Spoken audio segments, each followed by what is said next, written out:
What we're looking at here is Trinity College. Trinity College was founded by Elizabeth I in 1592 on the site of a suppressed Augustinian monastery. Trinity is foremost among the great seats of learning in Ireland today. Jonathan Swift, Oscar Wilde, Samuel Beckett all attended Trinity. And we're going to go in and see the Book of Kells. This is the Bank of Ireland, which has its own history. As part of the Easter Rising of 1916, it was one of the activities of the then Irish Republican Army.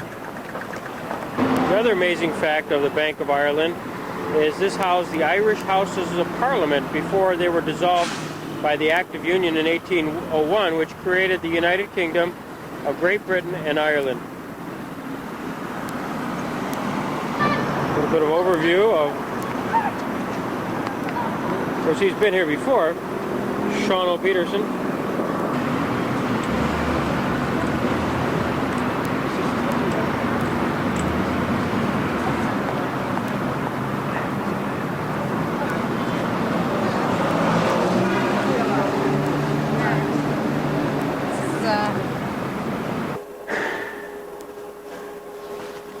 Yeah.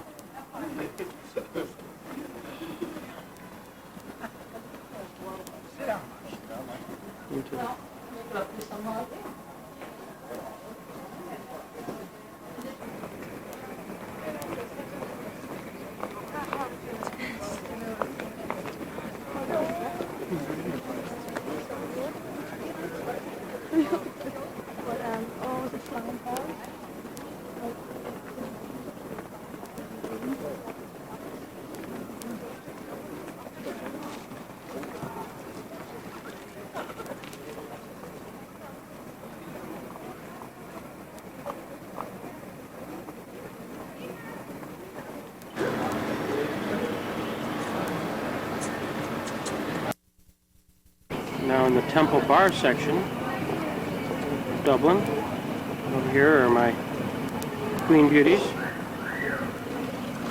There you go, Megan.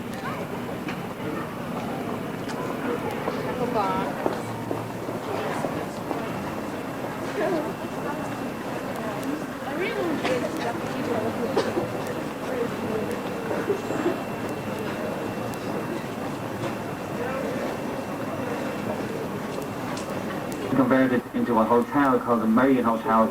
Just there in 10 Downing Street of Ireland. But the first building on this block behind us now to the left, with the black door, is generally recognised as the birthplace of. So we take the rip to Montolangaroo to you. Stop number 5 for St. Stephen's Green. Don't forget now, return to this bus stop when you wish. Named after the patron saint of this country, whose day is celebrated on the 7th of March, St. Patrick's Day.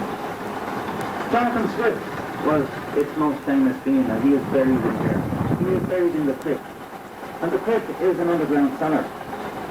The River Potter flows beneath St. Patrick's Cathedral. You could say that St. Patrick's Cathedral is built on mud.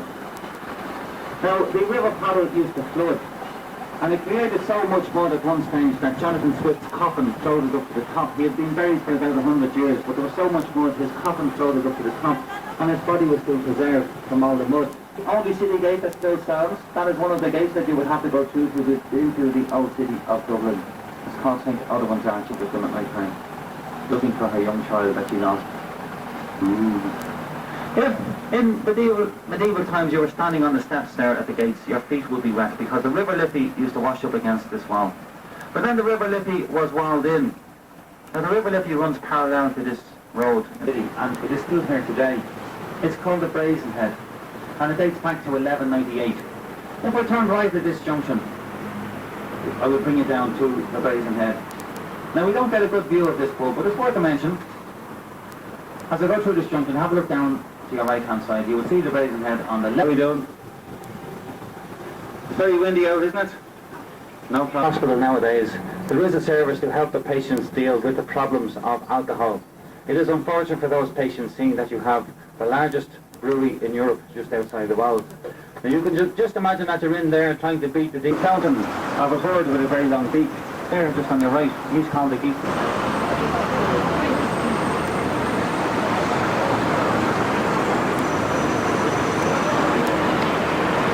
This is the scene of the General Post Office, which in Easter of 1916 is where the independence of the Republic of Ireland was pronounced. It led to a major war.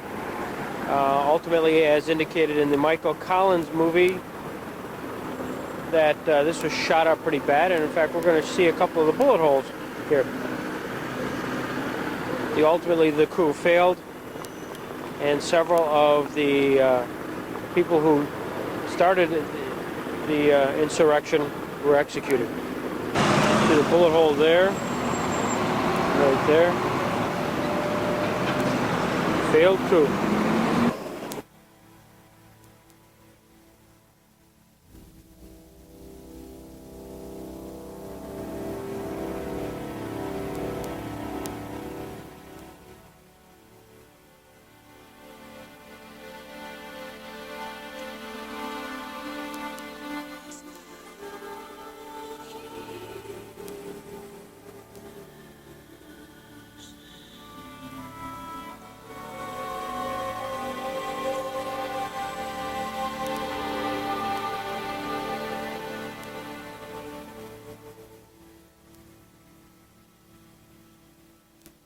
You've got to think of him the way he was.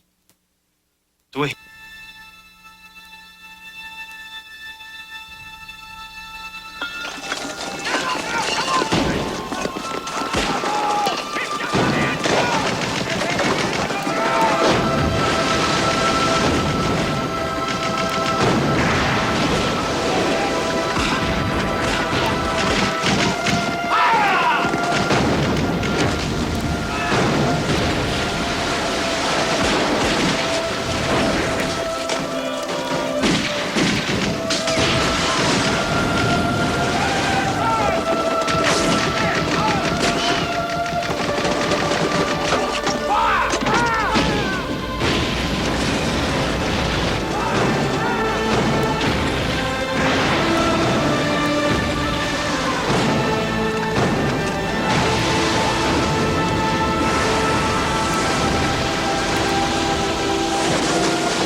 Visible at all times. Form up in 3 columns across the square. Now ground your arms and take 3 paces back slowly. 3 paces back now! Game's over, Harry. Lost again.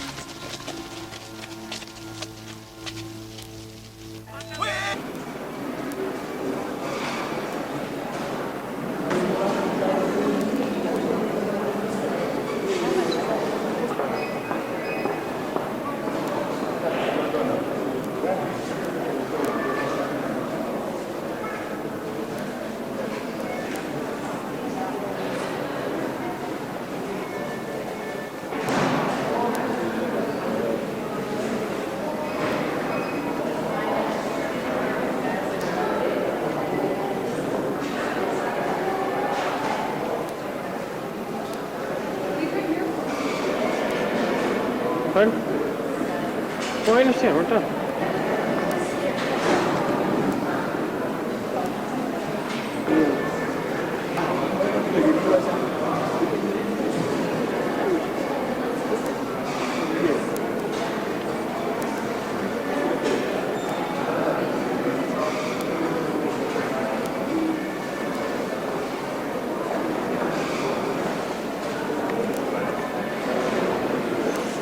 Don't tell me.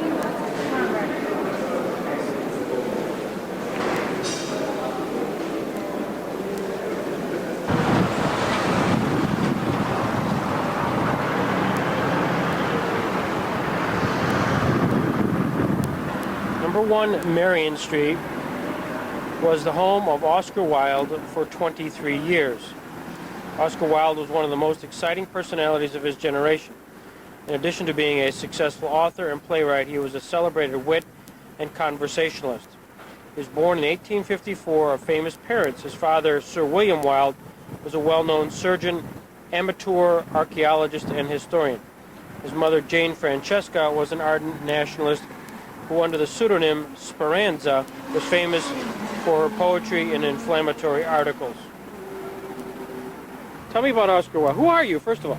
I'm Christine Marchand from Houston, Texas, living in London, working. Oscar Wilde is one of the greatest poets and literary figures of the Victorian age. He was straightforward. He didn't conform. He was a non-conformist to the Victorian age. He was married, had 2 children, but preferred a different lifestyle, which was unbecoming to the British government. He was jailed in 1895 and was in Reading Jail, where he wrote his famous poem, The Ballad of Reading Jail. He was linked to Lord Alfred, and also known as Boise. Lord Alfred's father went mad and pressed charges against him to be a homosexual, and his first play in London was Lady Windermere's Fan, and he's written several plays. He wrote several plays since then. Okay, can you stop now because? Okay, talk to me. Talk to me. What am I looking at here? This is that it's easier to tell the truth when you're wearing a mask, when you're not yourself. When you pretend to be something else, it's easier to tell the truth about yourself than it is when you're not wearing a mask. Because once the mask comes off, you're more. You have less in Tour guide. Stop. It's in life, like I wear the mask of girlfriend, sister, daughter, friend, and for each position that I take in life, I wear a different mask, and they're not always the same. What position do you like, Des? It's a good one here. So his favorite is over there, but that's my favorite because it's true. We wear different masks, and it's easier to tell the truth when you're wearing a mask than when you're not.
Tennessee River.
You're a waste of space!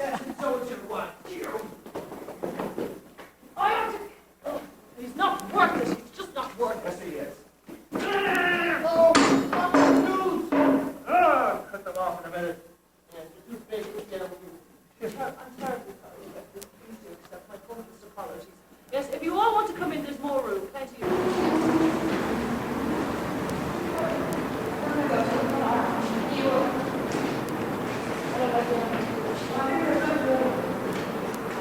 St. Patrick's Cathedral.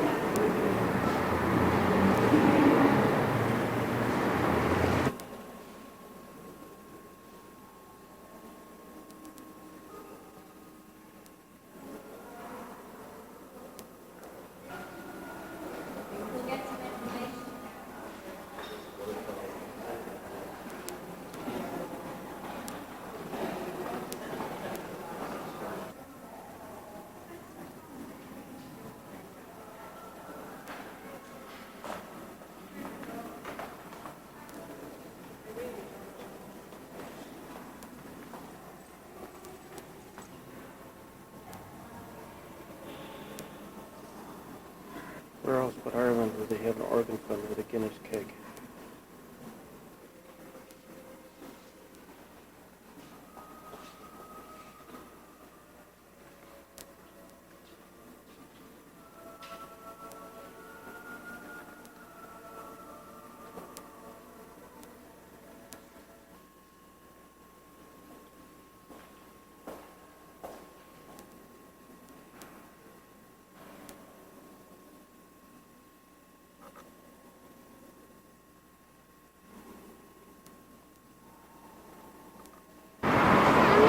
We'll take a picture. The lights is out.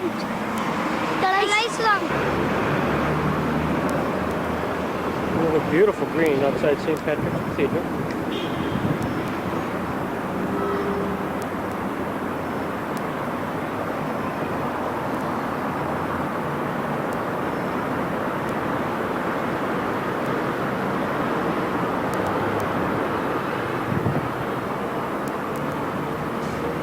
What we learned about St. Patrick's Cathedral is that St. Patrick was not a saint in the Roman Catholic.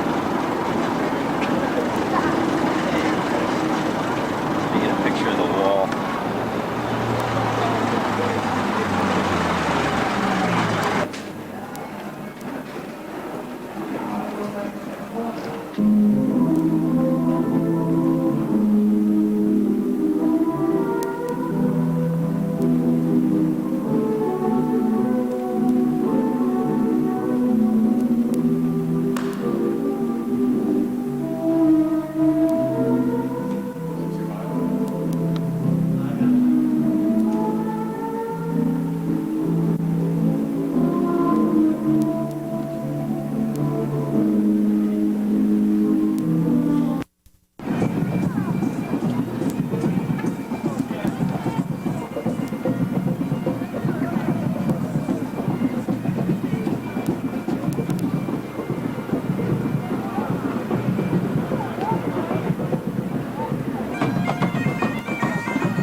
We are here to launch the Festival of Fools 1999!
Then on Thursday night, we got real lucky and ascertained that there were tickets available for Les Mis. It was at a theater called The Point.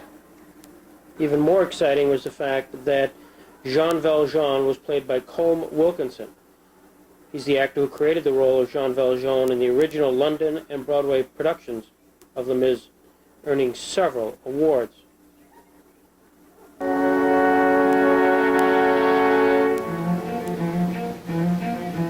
He thinks that man is me, he knew him at a glance. That stranger he has found, this man could be my chance. Why should I save his hide? Why should I right this wrong? When I have come so far and struggled for so long. If I speak I am condemned. If I stay silent, I am dead. I am the master of hundreds of workers, they all look to me. Can I abandon them? How will they live if I am not free? If I speak, I am condemned. If I stay silent, I am dead.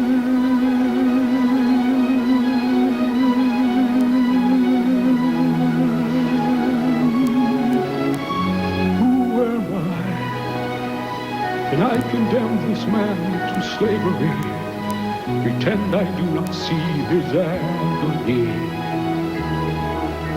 The sinner sent to bear my face, he goes to judgment in my place. Who am I? And I conceal myself forevermore, pretend I'm not the man I was before. Must my name until I die be no more than an alibi? Must I lie? Or can I ever face my fellow men? Or can I ever face myself again? My soul belongs to God, I know. I made that bargain long ago.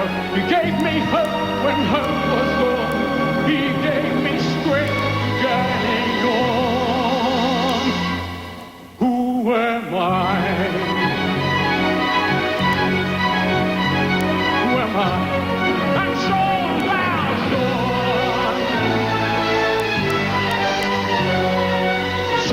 you see it's true. This man bears no more guilt than you. Who am I? Too far, six, so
Shut.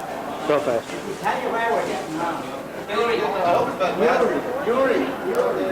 Control. Due to a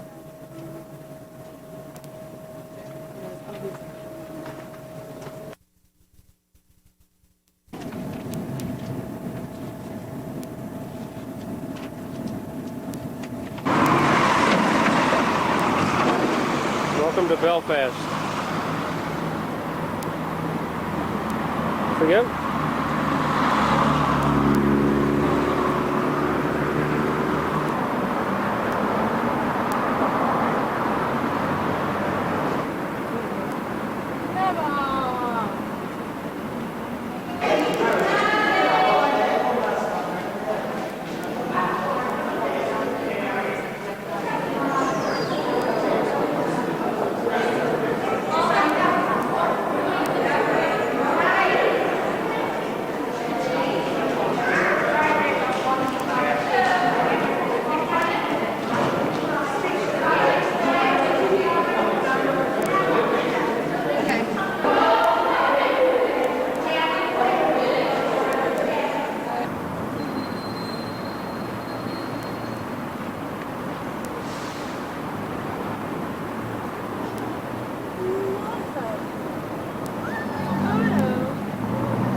Sitting here now is part of the Titanic Memorial.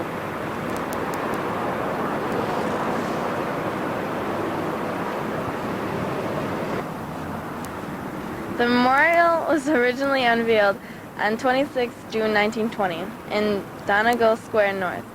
It is the last work of Thomas Brooke, R.A., who died 2 months after the unveiling. The Belfast-built RMS Titanic of White Star Line sank on the 15th of April 1912. The female figure of Taine looks down at two sea nymphs rising from the waves with the body of a drowned seaman in their arms. The names of the dead include the ship's designer Thomas Andrews and her doctor John Simmons.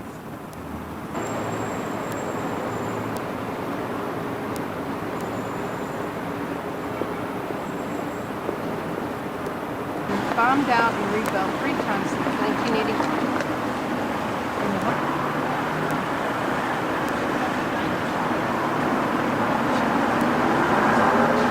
There's the Europa Hotel, deemed by many the most bombed out hotel in Europe. And it's still taking.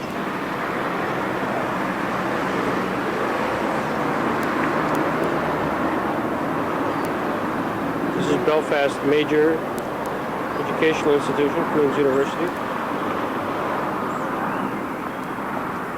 I'll have time to go down to the harbor to see those cranes. If I can. I don't believe so.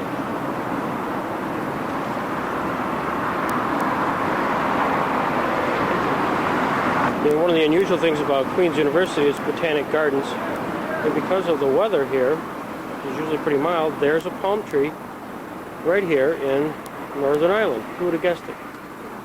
So now we're going to walk down the garden path here.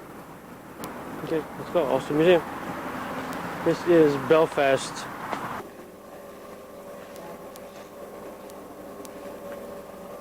This is one big mill.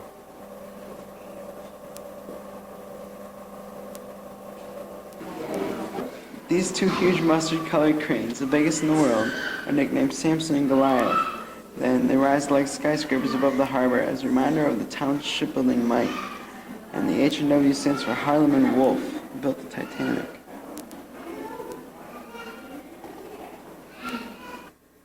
This is Oliver Cromwell, after he had won the English contest between Parliament and the King, and Charles I had been executed. Cromwell came to Ireland. He instituted a military campaign, particularly remembered for the massacre at Drogheda in September 1649. Cromwell's victories were followed by further land confiscation and the creation of a predominantly Protestant landowning aristocracy in Ireland.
On Easter Monday, 1916, militant Republicans captured key points in Dublin and proclaimed an Irish Republic.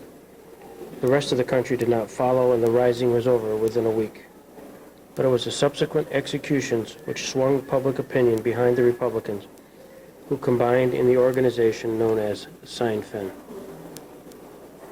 After the First World War in 1918, an election occurred in which the Unionists won seats in the Northeast Ulster, and Sinn Féin demonstrated that the majority were no longer content with home rule. The Sinn Féin members of Parliament refused to attend Westminster. They constituted themselves as the Dáil Éireann and issued a Declaration of Independence. Hostilities broke out between the Irish Republican Army and the British forces. Michael Collins was part of that process. The Government of Ireland Act of 1920 provided for the setting up of two parliaments in Ireland, the only one of which to operate was the former Parliament of Northern Ireland. In 1921, representatives of the Dáil Éireann negotiated a treaty under which the 26 counties became the Irish Free State within the British Empire. Michael Collins was one of the chief negotiators. These terms, with their acceptance of partition, led to civil war between pro- and anti-treaty forces, which is continuing to this day.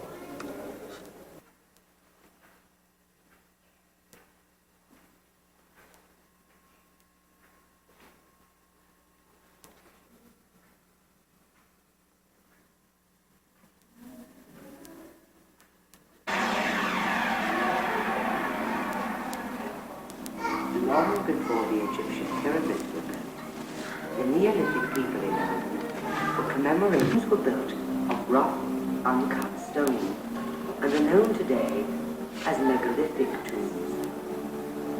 These monuments of the dead were built to different designs. Today, around 1400.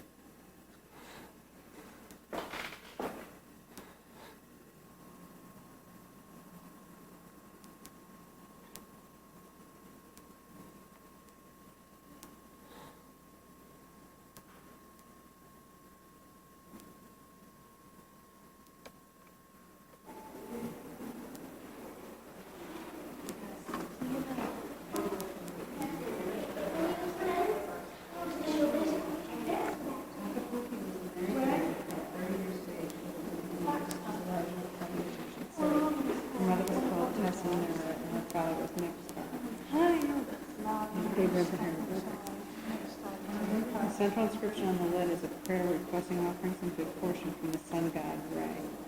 The prayer asks him for good burial in the necropolis. The necropolis is the city of the dead in the desert on the west of the Thebes River. Other gods are depicted in shrines under which is a short prayer for type of being played while he is dead. On the breast of the coffin is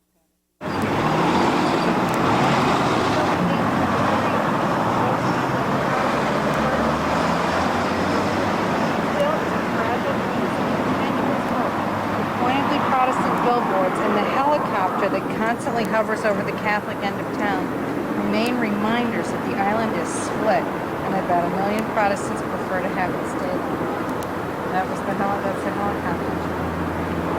Wow.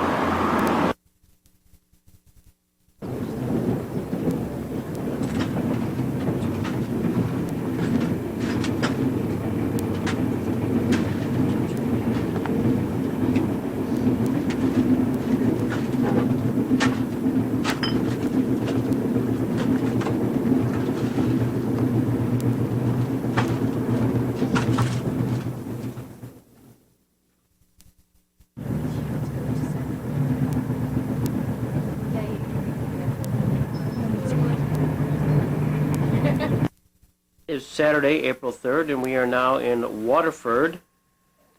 Our goal today is to go to the Waterford Crystal Gallery, where we will have an opportunity to see the distinctive Waterford crystal be prepared, which is known for its quality feel, clear color, and deep cut patterns. After Waterford, we will then travel to Cashel, which is one of the most distinctive towns in Ireland, particularly if we approach it from the northern side. The cragged rock on whose summit stand the stark sentinels of 800-year-old ruins. It's like a fairy tale Camelot rising sharply from the large plain. The Rock of Cashel asserts itself in no uncertain terms. At sunset, and we might be there, in particular, the atmosphere of the Old Kingdom is readily summoned. Cashel of the Kings, the former capital of Munster, is said to have been the place where St. Patrick arrived here in AD 432 and converted King Angus, who then became the first Christian ruler in Ireland. Now for real live action, here is Waterford on the River Suir, S-U-I-R. This was a Viking settlement. And The king who came over here, Viking king, married one of the locals. The year was in 1132, and it was at this church.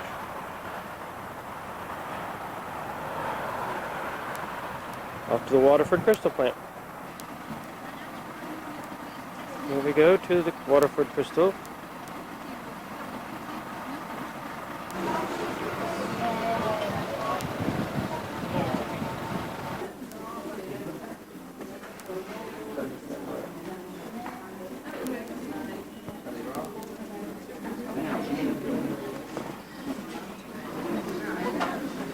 And in this team we have a master blower, a qualified blower and a general operative. Now it's the qualified blower who starts the whole process off. That's the craftsman with the blue t-shirt on there.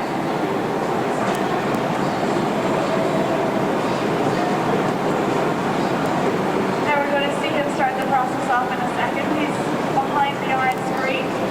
He's going to, in a few seconds, take a hollow iron rod. He's going to go to the furnace and gather a small piece of molten crystal.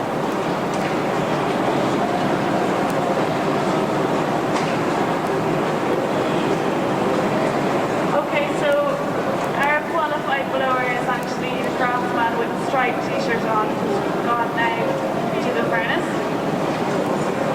So you can see him returning with a small piece of crystal. And he's going to form a small ball or bubble. And he's going to do so by blowing through the hollow iron rod. So you can see the crystal gradually expand to form a small ball.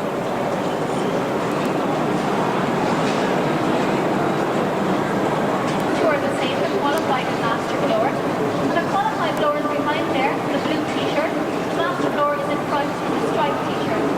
So you can see at the moment he's forming a piece of crystal using an iron bowl.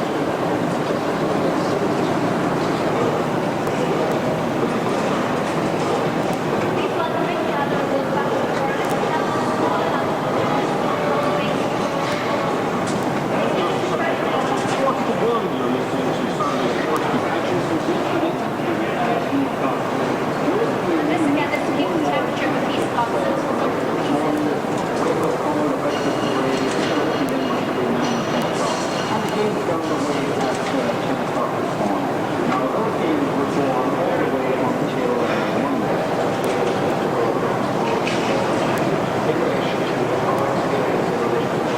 It merely tells the cutters where to start and where to stop with the various patterns. Now you can see on a diamond-tipped wheel. Now the diamond-tipped wheel doesn't actually cut your hand if you put the palm of your hand on it. It works on pressure and friction. So it's up to our wedge cutter here to gauge using his own skill and feel how much pressure he has to actually put on the wheel. You think he has them all cut now. They would be passed into a further quality inspection area and they'd be checked.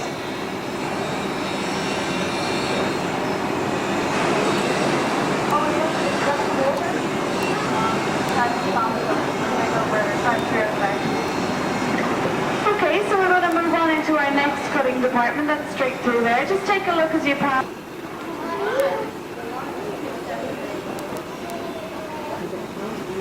Oh, do you not see it?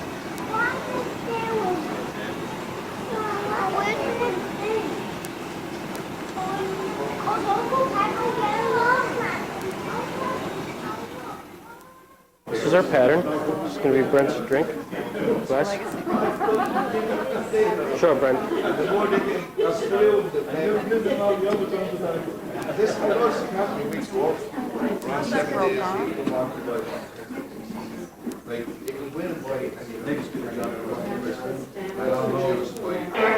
make your way to the reception area and your tour is now commencing. Thank you.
chosen as the seat of an archbishopric.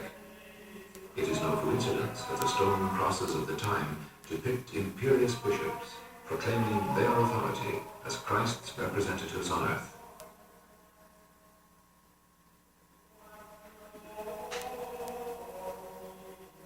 From abroad came new orders of monks to set a fresh pattern of strict religious devotion. Foremost among them were the Cistercians, known as the white monks on account of their robes of rough, undyed wool. Having trained as novices in France, the first Cistercians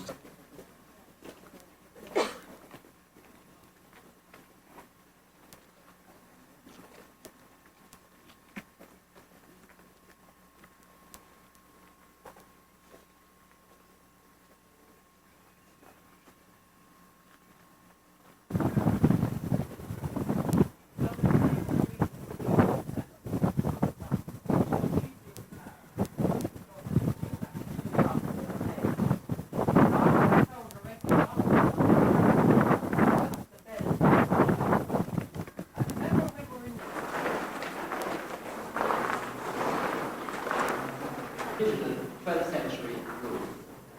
We're standing in the nave of the chapel. This is where the congregation would be. The original floor was just a mud or clay floor up here in front. This is the chancel. And take particular note of the very beautiful chancel arch overhead. You see all the head carvings. Some very clear. Those of you up here in front, if you look directly underneath the chancel arch overhead, you may be able to see the circular shapes with the dark red colour. You see that? If you look then on the ceiling just inside, you'll see the blue, the red, the cream times. We've got experts here from Oxford and England, and they've now gradually removed the lime wash and at the same time preserved the remains existing in the country today. So you can well imagine, back in the 12th century, no electric light was locked up in the 14th century. I told you that the principal door, the Cormac McCarthy, the man responsible for building the chapel, was buried in. It's called the sarcophagus. It dates to the 12th century. It's all carved from one solid piece of rock. And just imagine back at that time, dragging this piece of sandstone from the quarry 10 miles away.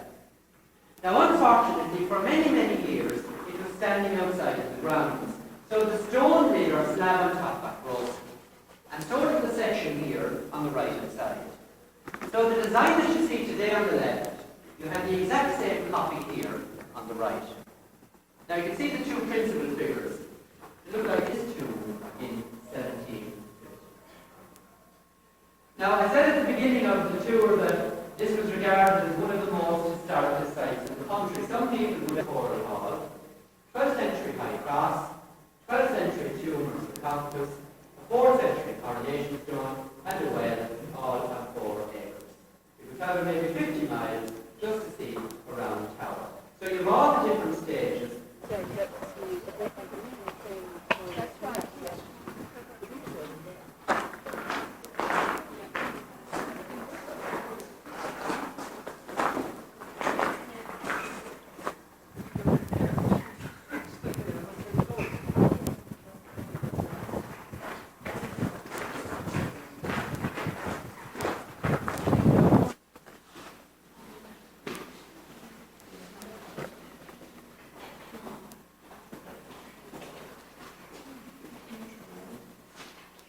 According to legend, the base of the St. Patrick's Cross is in fact the coronation stone, and is here, according to legend, where St. Patrick himself baptized King Angus, where it was King Angus who became the first Christian Irish king.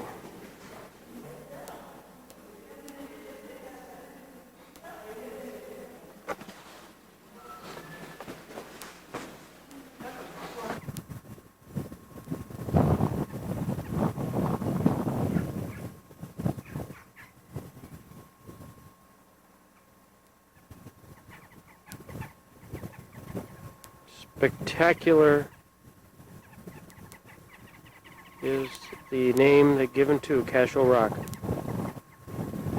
deemed by many to be the most significant historical landmark in Ireland. There's everything from the coronation stone in the 5th century to a variety of significant architectural features of the 11th and 12th century. A little flavor of the Irish countryside here.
Man and his Ireland.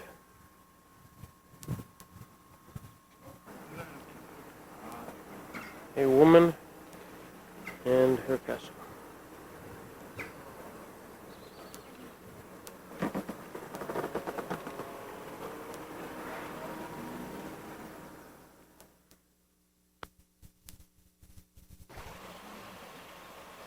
On our way to Blarney Castle.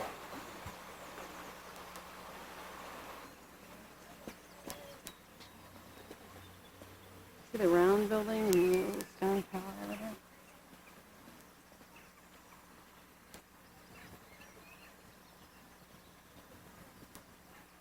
Now, according to legend, the Earl of Leicester, who would subsequently become Robert Dudley, was sent by Queen Elizabeth I to come and take Blarney Castle for the benefit of the Queen. Despite several attempts, the castle was not delivered. Robert Leicester, in reporting this to the Queen, said, "The owner is full of blarney when he says that he'll deliver it later. Don't believe him." So hence the legend. And off we go.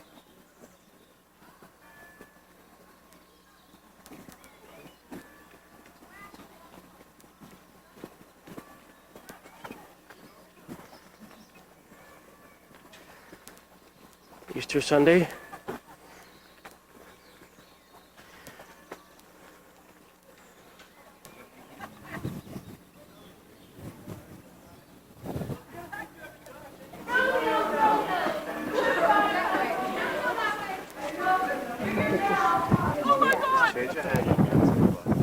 Cindy, get over here. Which one's the stone? Smooth stone right across the front there. Okay, next please. Can I have room for feet here, please? Cindy, get over here. Sorry, love, room for feet. Right back up there. Right back. Keep your back up, please. No, you must sit right at the back there. Okay. Yeah. Right down on smooth stone, please. Very good. Good job, Megan. Yeah, I heard that one. Okay, Cindy, you're next. Go. Just give me just. Oh, I'm sorry. I'm a little over anxious. Sit right back over there, please. Rise and slowly.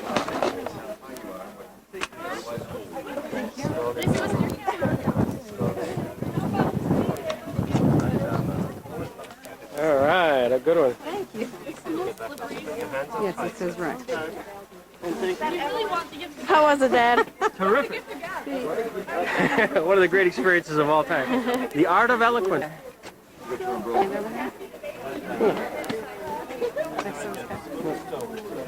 I'm feeling eloquent. You didn't kiss the Blarney Stone. I did too. Yes, she did.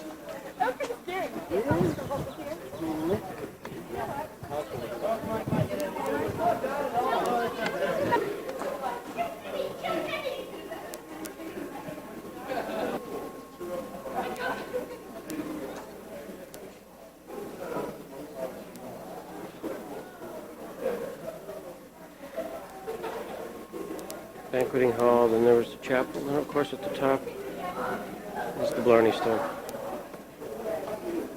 And look who's arrived in the family room to provide us with our Easter dinner. Yes, in the banquet room. So we go to the chapel. Yes. Show the young lady.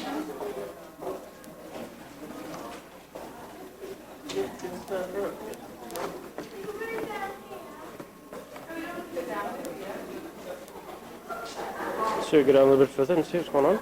All right.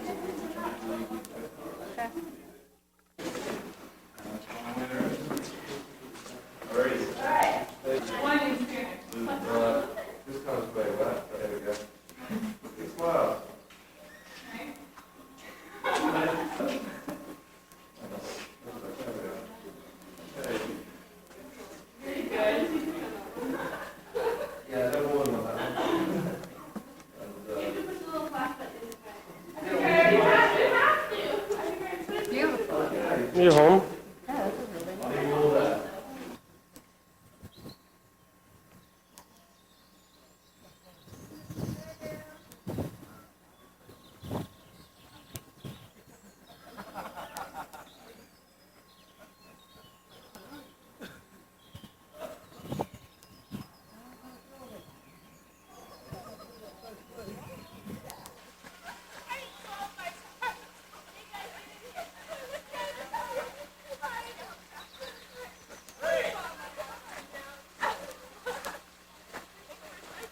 You're supposed to go upside or backwards, forward, blind. Yes, if you go backwards, close down, and up down. Where's the stone? There's a bridge. There's a wooden bridge on top. You know where the stone is? Like the stones are? Yeah, it's not far.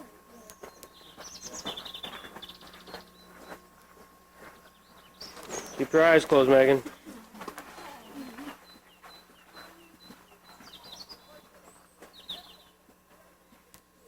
Keep your eyes closed at all times, Megan. This is the wishing steps. Your wish will come true, Megan, if you can navigate up and then back down.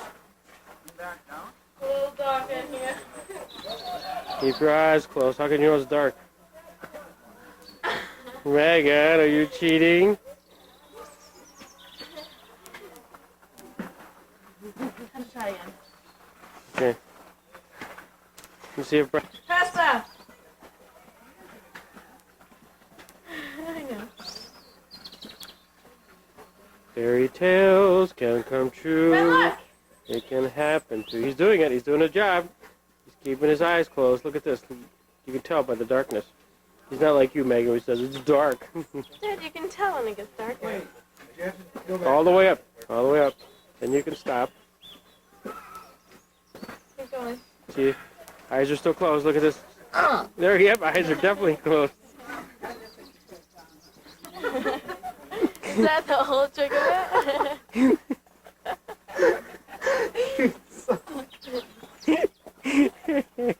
Hey, hold it. Oh, God. When you got broad shoulders and big head, Aunt's wish will come true. He didn't go back down. You will now. Once it gets... Yes, oh my God. Give me the story. What's the story? This is Blarney Bad Hair Day. Okay. You walk down the steps backwards with your eyes closed. Right. And then you come back up backwards with your eyes closed and you get your wish. Ah. That's the story. Thank you. Brad, you gotta come back up, Brad. Gotta come back up. Come back up, buddy. Turn around. Oh, this is, he's going to lose all his teeth. Yeah.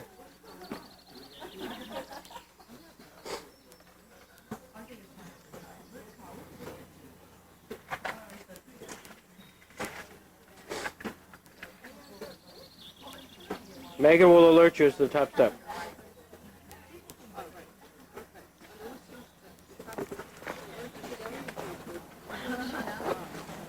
You gonna tell me for real? Yeah, you have about 5 more steps to go. 1, 2, 3, 4. Now, stay ducked. Duck, duck, duck, duck, Okay, duck. come Back up. out, back out, back out, back out. Now you can stand up. You did it. All right, Pete, your wish will come true. What is your wish, Brett? Now you can tell us. I don't know. It's 49. There's just a sentence about it. What's that? Yeah.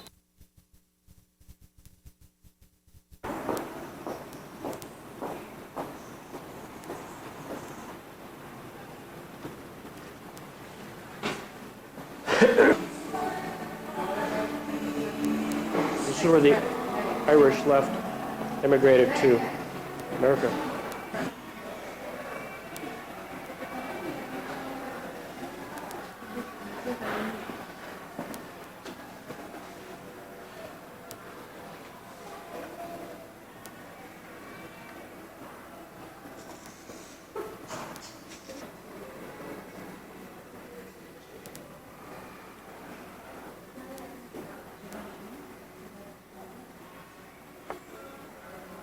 What was this shipwreck?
The Titanic's initial embarkation was Liverpool, when it came to Queenston, where the ship was anchored here, and two tenders brought out 123 passengers and nearly 1,400 sacks of mail.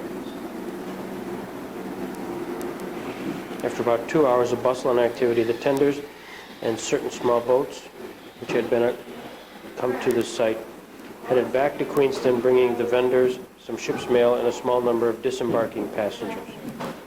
This was the last port of call.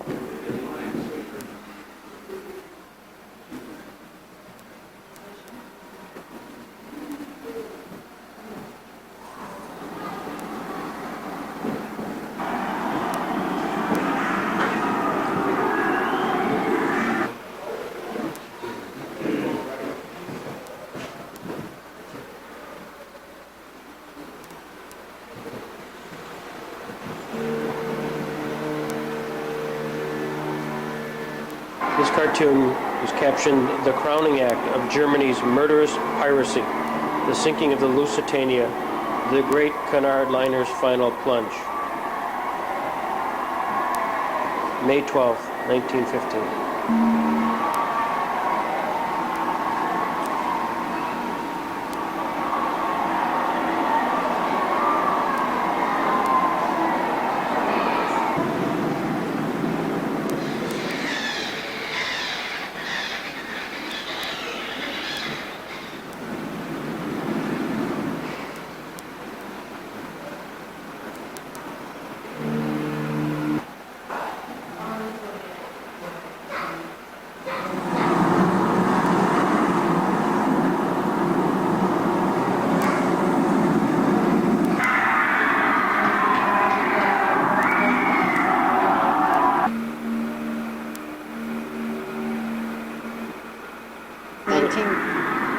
On May 7, 1915, the Cunard liner Lusitania was torpedoed 16 miles off the old head of Kinsale, 25 miles west of Queenstown.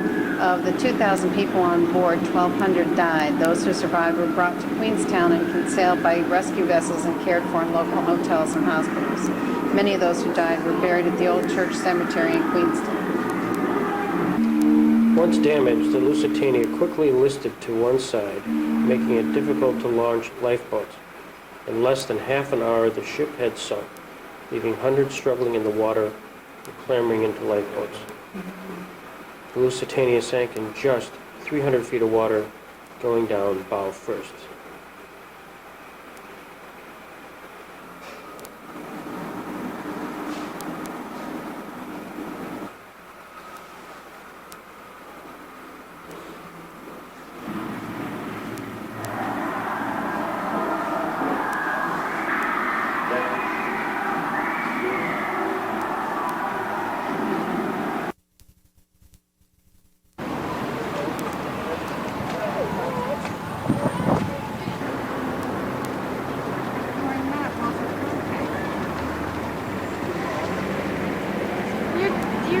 Your camera's gonna break.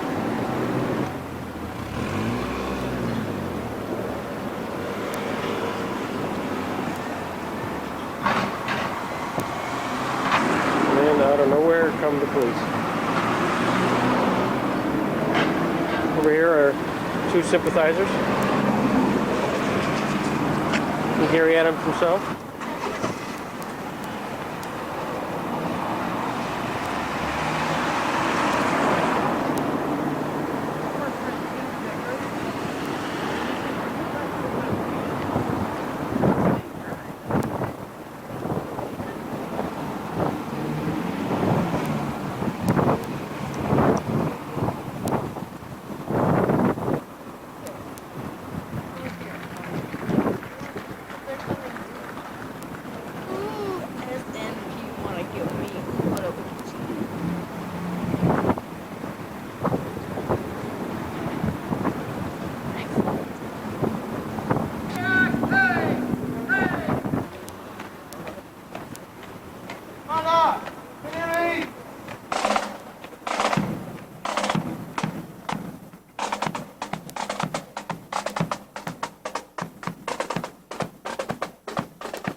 We're looking at King John's Castle. Castle built in the 15th century. And in the foreground, two swans.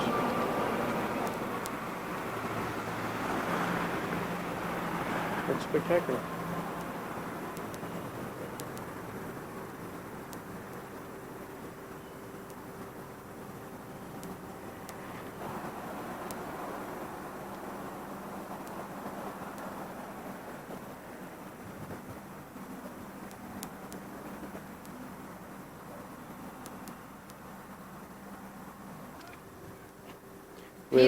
What? Go ahead.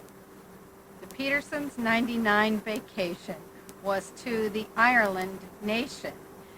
We thought it was fun, but Meg wants sun, so next year's trip, her creation. A limerick, my gosh, a limerick here in Ireland with Cindy O'Casey Yes, in the foreground and King John's Castle in the background.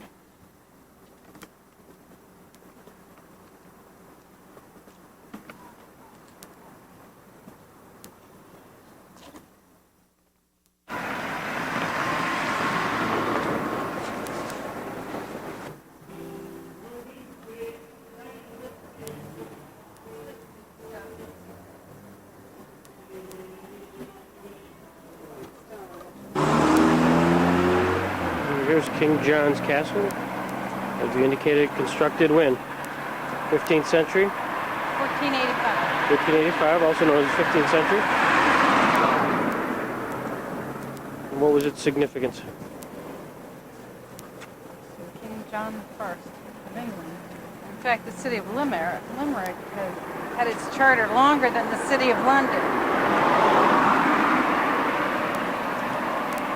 There's good old King John up on the big screen here. We're currently on an island which was then known as Innis Civitan, now known as King's Island, named after King John of England, who lived from 1199 through 1216, who, as Lord of Ireland, granted Limerick its first charter in 1197. In Limerick, a heartbed of Republic support, there's a memorial concerning the Easter Rising, and here we are, Easter Sunday, 1999.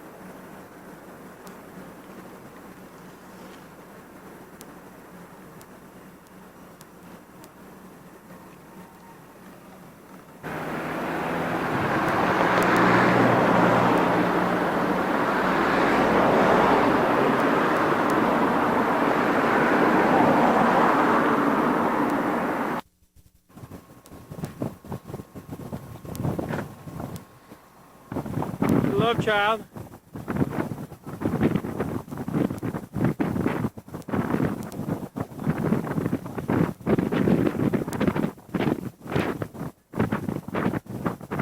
Lift some over.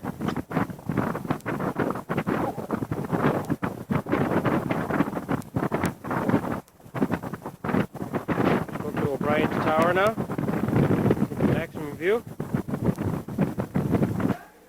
Moher is a word from the Irish language which means ruined fort. It refers to an earthen fort at Hag's Head where there is also a stone tower built as a defense against Napoleon. That's what we'll see. Yep, go stand down there with your phone. And be pleasant today. The wind is really whipping up here. It's part of a gale force. Cliffs lower.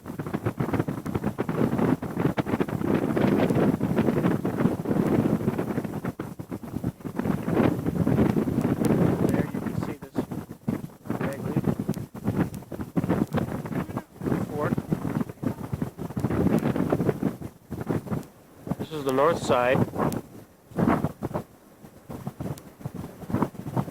You can just imagine that rock formation. I'll try to zoom in. Little island that is out there. You get a oh, that's one of the Innis islands.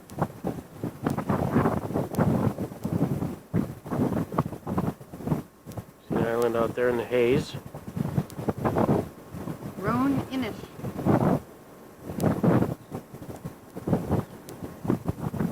And here we are, back at O'Brien's Tower. Let's find our children. Just an overview of the area.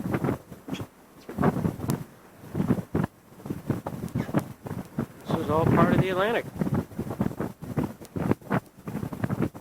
It's a fabulous golf course called, what was it called, Cindy? Lineage. 1, 2, 3, 4, 5. Why don't you read it?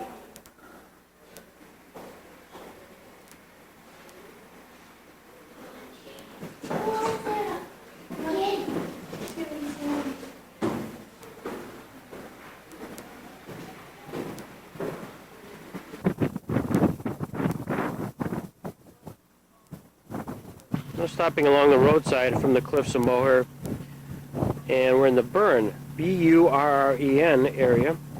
This is an incredible area of limestone which covers a substantial part of the Western Ireland. And here is, it looks like a lake, but in reality is just part of water on top of the limestone. And you can just see, rather than field, it's just nothing but rock, rock, rock.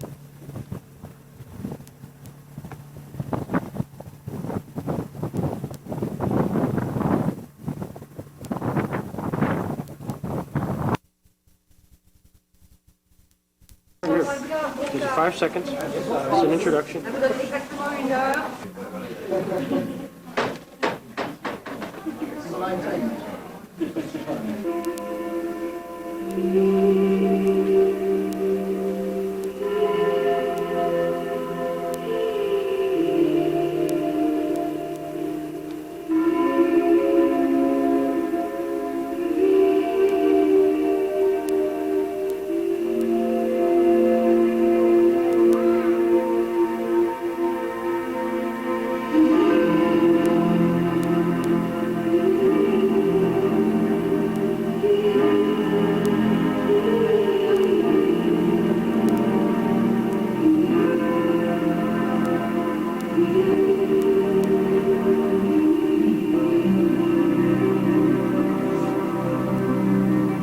Clonmacnoise, at the historic crossroads of Ireland, stands amidst the meadows of the sons of Nosh, in the heart of the Irish Midlands.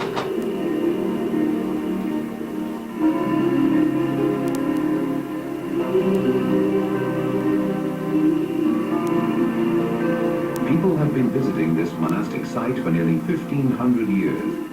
They came to pray, to study, to teach, even to raid and murder.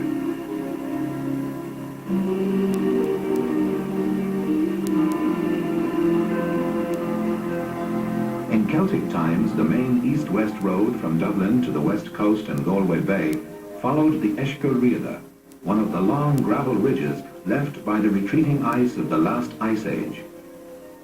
These ridges, or eskers, provided good routes over the surrounding bogland.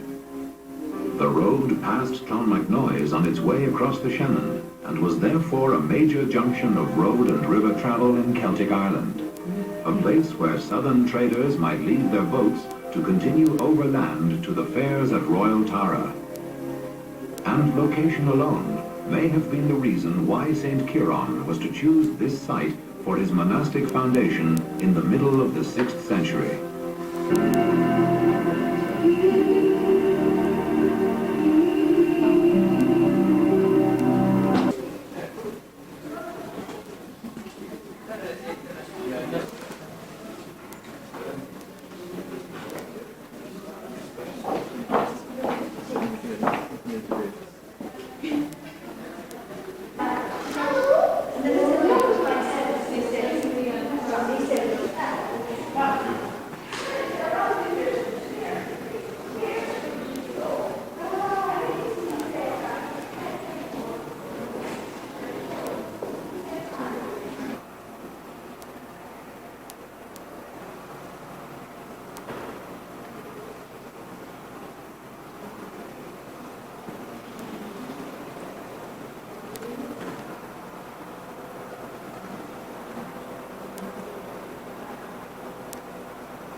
Over the centuries, folks from all over the world have found their way to this courtyard to pay respect to St. Ciarán, and we have found 2 pilgrims here who will now walk that well-trodden path.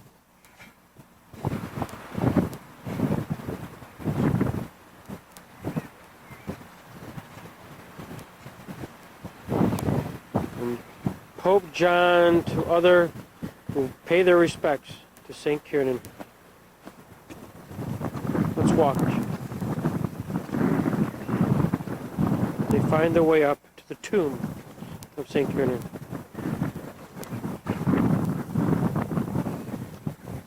Some follow the straight path, some do not. Pilgrim's Walk. And he fell. Last final incline here. Let's go. Pilgrim's Progress.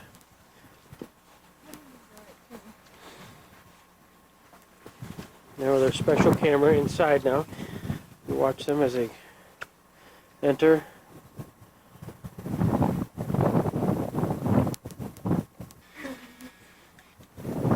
design camera right through the walls. She kisses the stone. Yep. Kiss the curtain. This is the right stone. That is the tombstone. Yes, it is. Go. I heard. Okay, Meg, Brent, and that's special. You're good, No, Brent. Brent, do it.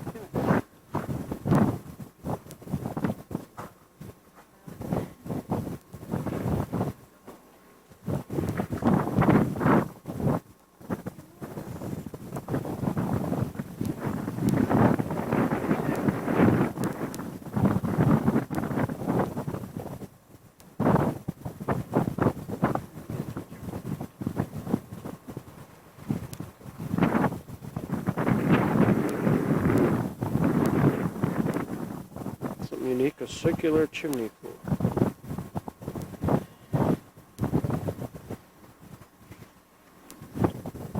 Standing in awe is Megan. There's the amorous arch. The most amorous one here. Yes, I know. Your reputation has not only preceded you by centuries. Rumor has it that an awful lot of activity occurred throughout the centuries under that arch.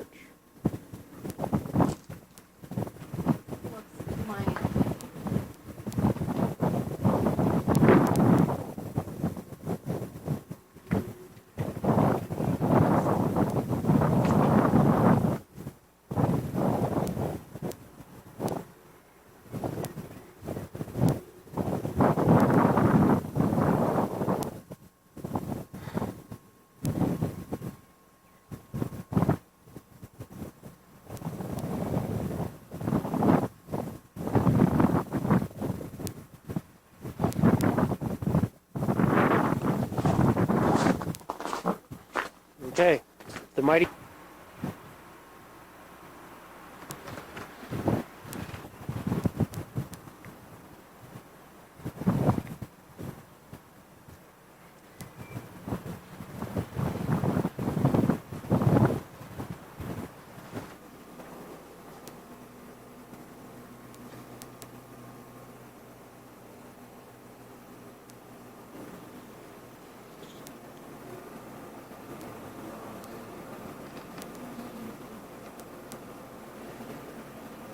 Crucifixion, soldiers casting the lots.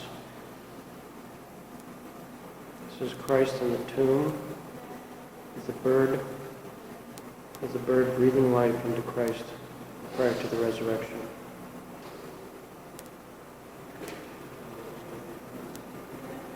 Finally, as we leave, come across this ruins of a monastery, which is really extraordinary the way it's set up, this rock here. Here we go.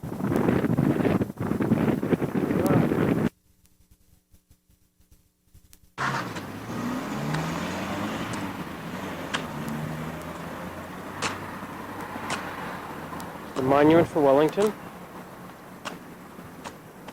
Duke of Wellington. He spent time in Trim. Became educated in Trim, went off to become British Prime Minister, and also to defeat Napoleon in the Battle of Waterloo. We leave the Wellington Arms for the Trim Castle. Trim girls coming out of Trim.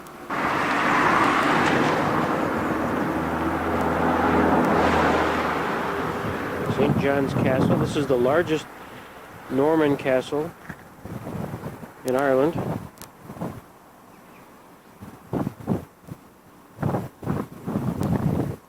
Built in the 12th century. Let's check it out.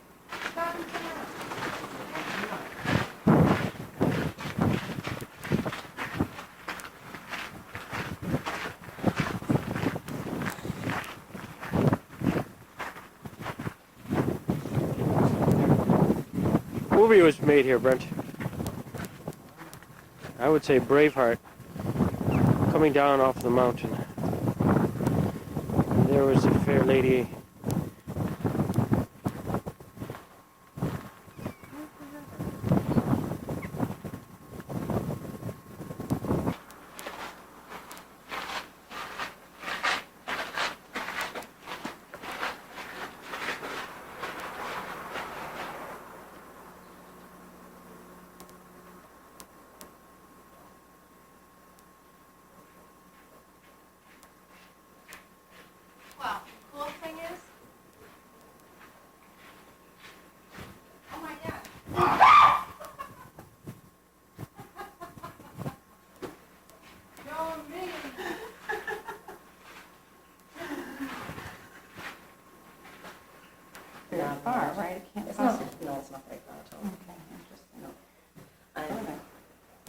probably a good idea, because what most people tend to do is they're with then do their tara and things afterwards. I would now, if you really want to kind of go to Newgrange. And if it's a thing that you're unfortunate, kind of not to get tickets to go to Newgrange itself, they do. You can buy tickets at Newgrange, like for just Newgrange itself, or to take in now. So go through Slane Town, you come to the top, and there's a crossroads. You can go mountains, which is in Old Castle. Great.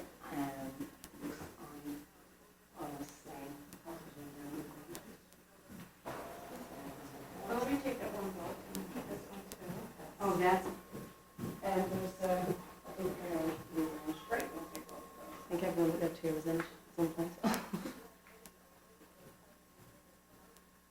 So is this the entrance that still stands that we walked through today? These are the precursors to the Egyptian tombs. Look at this. There's two in each field over here. So they're just beginning. This is the first evidence of prehistoric man living in a civilized. We always thought they were just cave dwellers and went out with a club and beat their women and beat their food.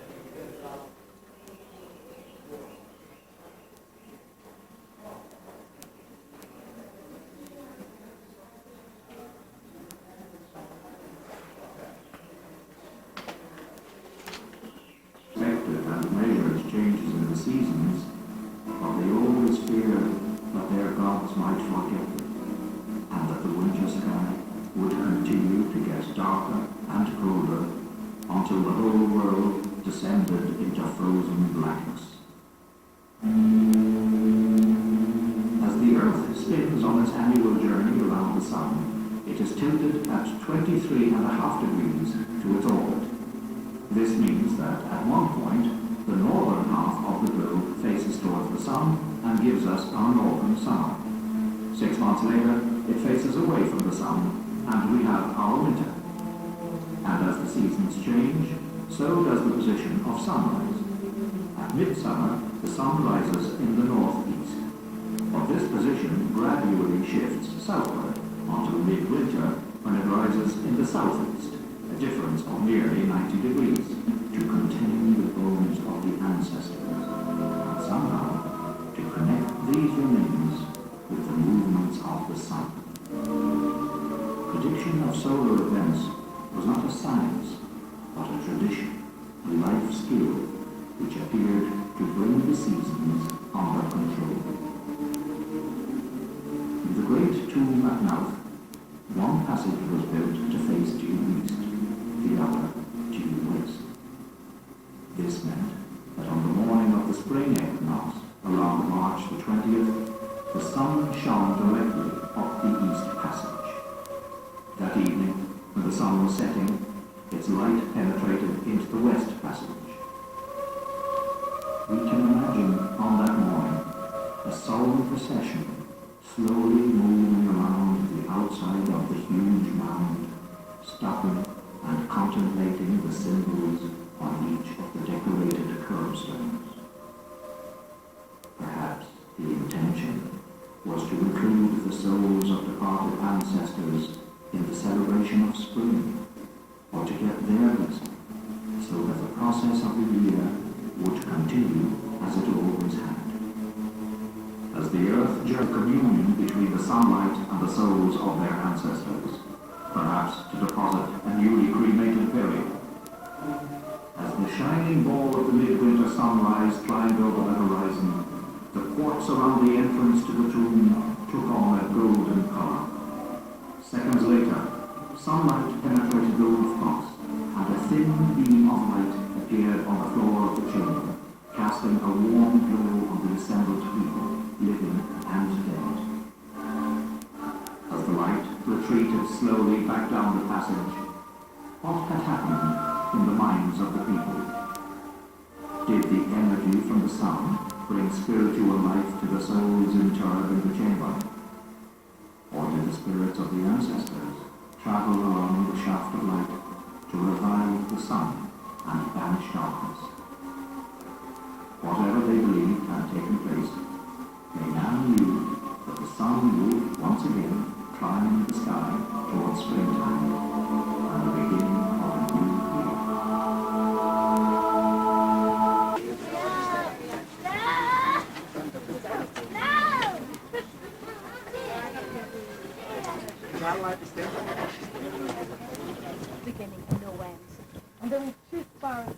height. 5 in total.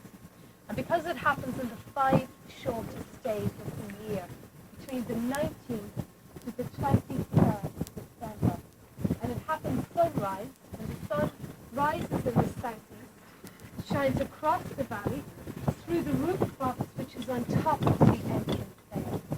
This sunbeam shines directly down the passageway and totally illuminates the whole burial chamber for 17 minutes. And some people believe that those 5 spirals represent the movements of the sun on the 5 shortest mornings. Now the 5 spiral here on the left-hand side, from the inside out, all the lines go anti-clockwise, representing the shortest days, the 19th, the 20th, and the 21st. The 22nd and the 23rd of December, and the lengthening of the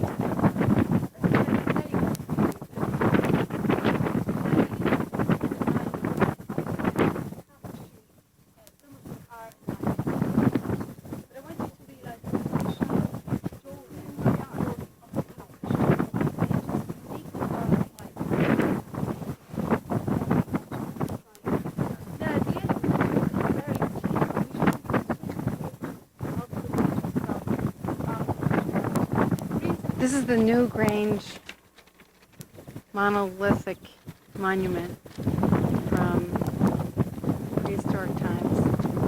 5,000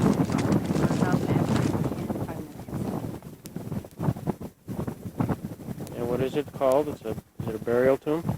It's a burial mound. Burial mound? And how did they find it originally?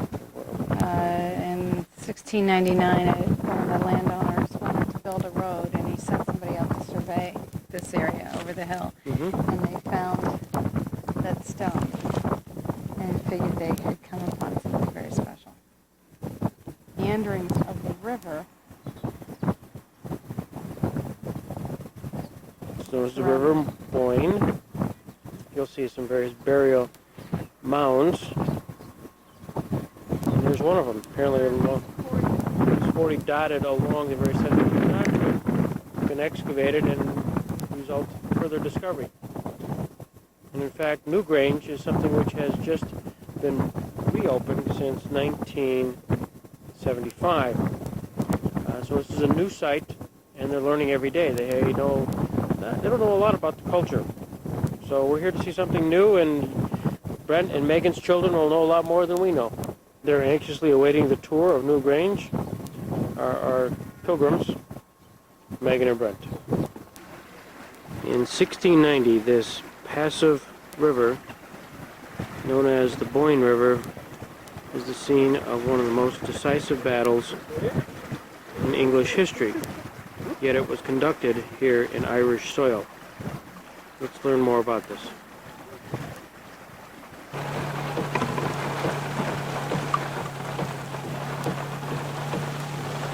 It was a rainy day at the Battle of the Boyne, but a major one for William the Orange. A bright, shiny day.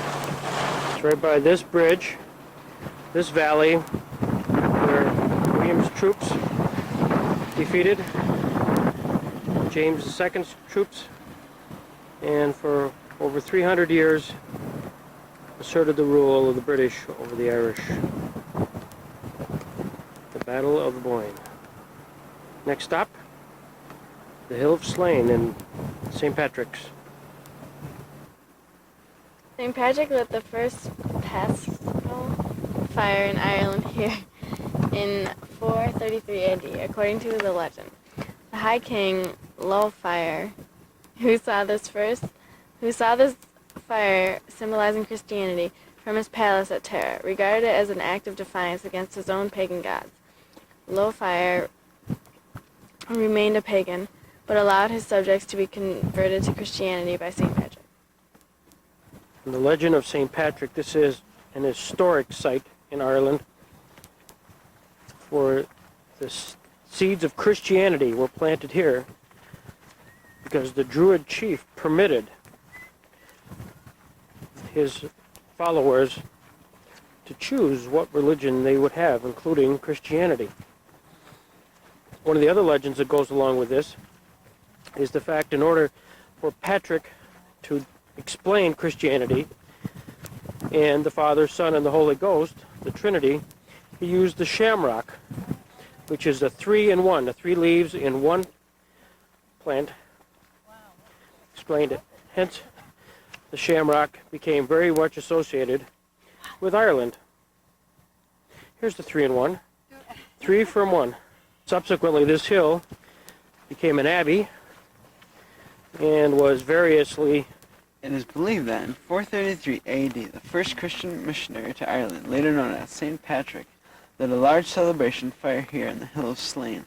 Soon after St. Patrick, a monastery associated with St. Eric was built on the site, but we know little of its history until the church was rebuilt in its present form in 1512. But we know little of its history until the church when Sir Christopher Fleming founded a Franciscan friary. Here we are in the Slane Abbey, and forbidden from any folks to climb, and sure enough, there is Megan Ooch at the top. Megan, what can you see?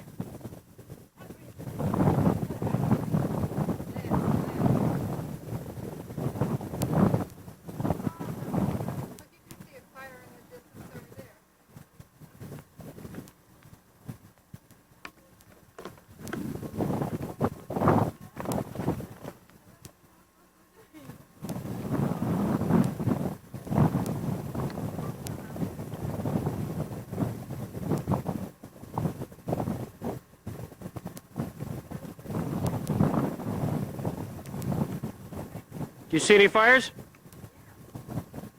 You see Tara?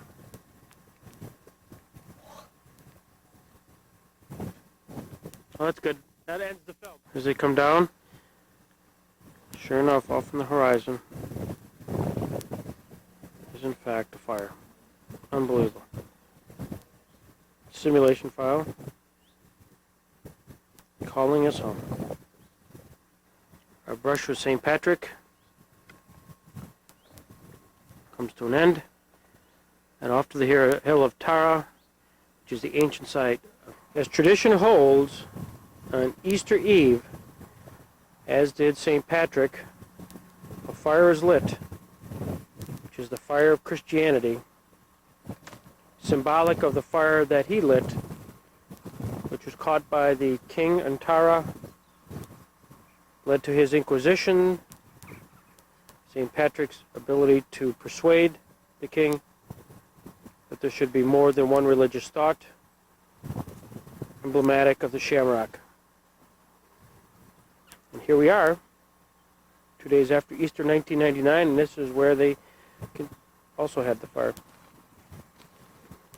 And our fire wardens, Megan and Brent, claimed to be a national shrine, rest on its link with the high kingship in historic times. Its political development as a national capital began in the 3rd century AD with Cormac Mac Art and was brought to fruition in the following century by its successors in the kingship of Meath.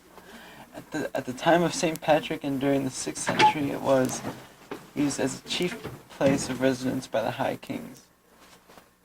St. Patrick visited Tara in the very early stage of his mission, say about 433, in an attempt to convert the reigning monarch, King Loghaire. It was the scene of the fight during the 1798 insurrection, and the great Catholic leader, Daniel O'Connell, convened a monster repeal here in 1842. We are in the hills of Tara, the location of 10 centuries with the kings, and there is the specter on the hill where the king's reign. It's 8 feet.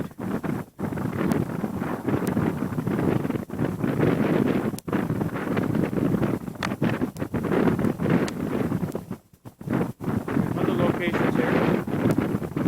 Here's the sacred cross.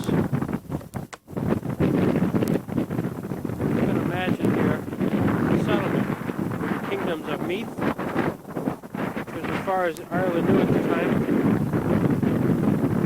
almost 10 centuries sat. This place was finally abandoned in the year 1022.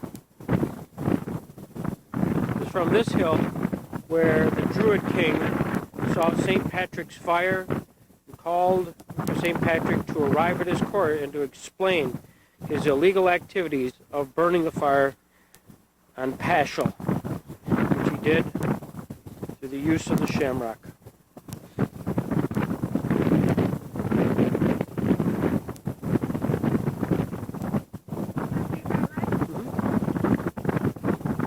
There's the various concentric rings on the hill of Tara. And your explanation of this particular ring is what? To give us a flavor, over there in the foreground is in fact the Hill of Slain, and you can see that's the fire of St. Patrick's. Would have been from there and transmitted To here. over here to the Hill of Slain. The mighty temptress Cynthia would have seen it and asked for Patrick's head.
The summer's gone and all the flowers are dying.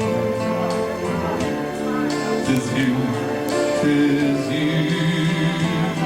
must go and I must bide. Oh, come ye back when summer's in the meadow. Oh, and the valleys hush and white with snow. 'Cause I'll be here in sunshine or in shadow. Oh, Danny boy, oh, Danny boy, I love you so.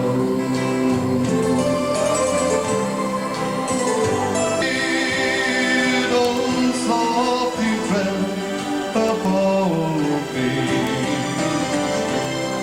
and know my grave will warm and sweet will be. And you will wed and tell me that you love me. I shall sleep in peace until you come to me.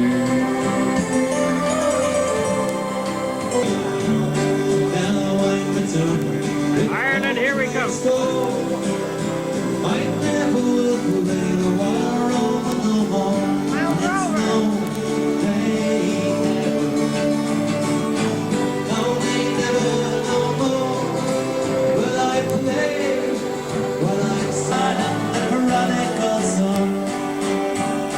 And if they caress me, sometimes before, I never will play the wild road no more, and it's no, they never drink up those points, oh, they never no more.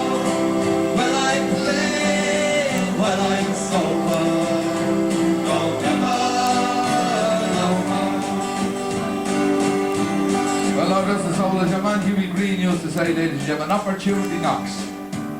Girls, are you right? half a chance to come on, is better be right here. Nah, can I say he's right? Reminiscing of the old days 2 years ago when he was age 12 at Ashfield College.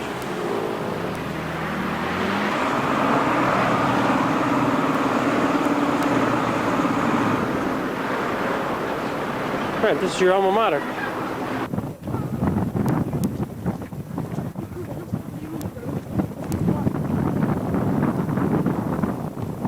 To the steeplechase.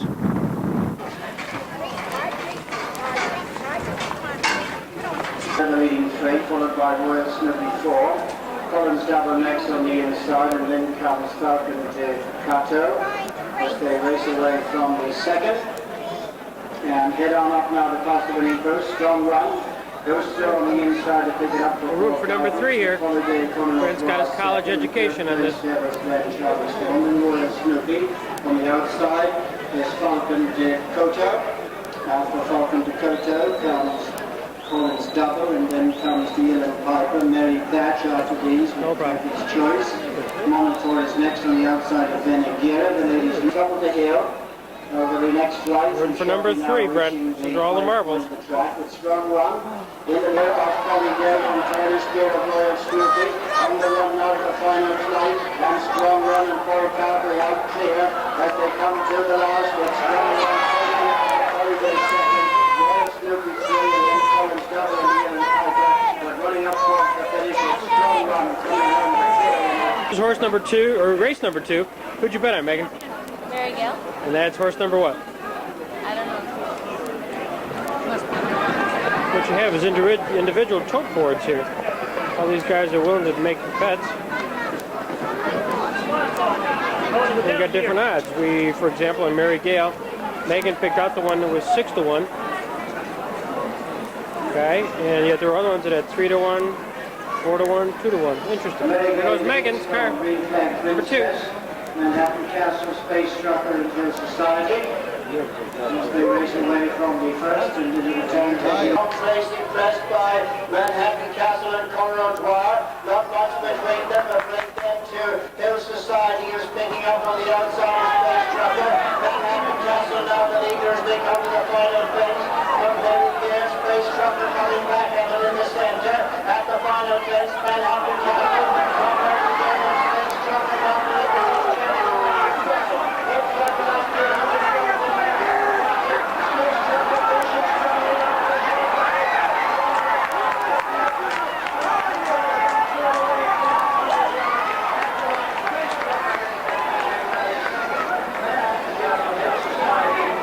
Third race now, who would you bet on? Royal Signature is our choice. We studied the field very carefully. We went to the winner's circle and checked out the previous race results.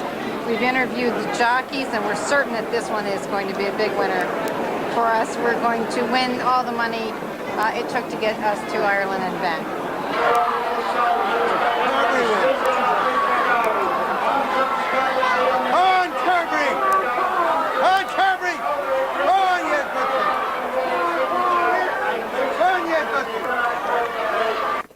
Unfortunately, Brent, Megan, and Cindy all came up short.